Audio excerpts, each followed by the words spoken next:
Typically, if you see anything that can be factored, do it.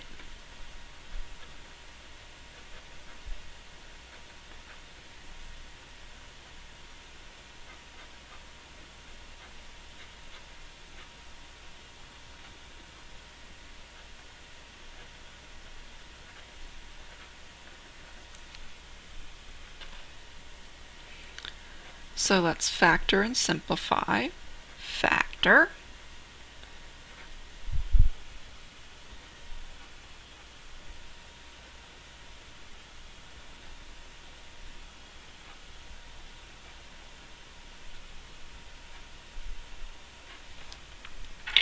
So first we want to look for anything that's in both terms. So I see there's an e to the x right there. So I can factor out that e to the x. There's a 3x plus 1 left over, minus 2, and there's a 5x left over, but this e to the x has been factored out to the front. Now I can simplify what's in here. This is e to the x, 3x plus 1 minus 10x. 3x minus 10x is negative 7x plus 1. Again, that's the form that you're typically going to see on multiple choice answers. We can also do some factoring and simplifying.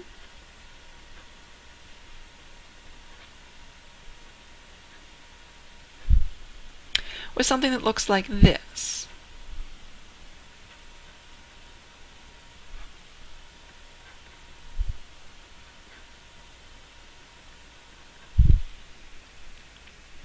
Notice how there's an x plus 1 here and an x plus 1 here. Just as if this was y squared and this was y, we'd be able to factor out a y. If we've got an x plus 1 squared here and an x plus 1 here, we can factor out an x plus 1.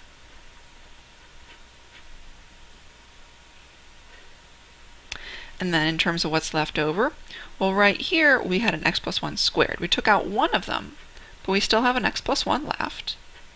Still have a 7x plus 5 left. We factored out this x plus 1. And so we just have a sine x left out over here. Now this is something that we can easily multiply using the box.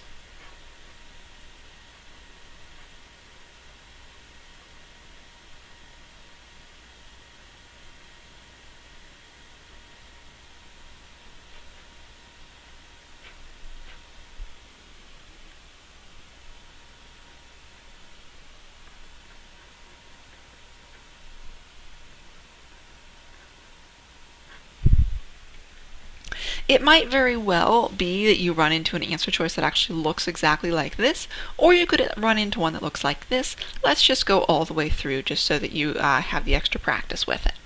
Typically once we hit this, where we've got 1, 2, 3, 4 terms here multiplied by 2 terms over here, that gets long enough and messy enough and complicated enough that we typically aren't going to do a box and multiply it all out, even though we could.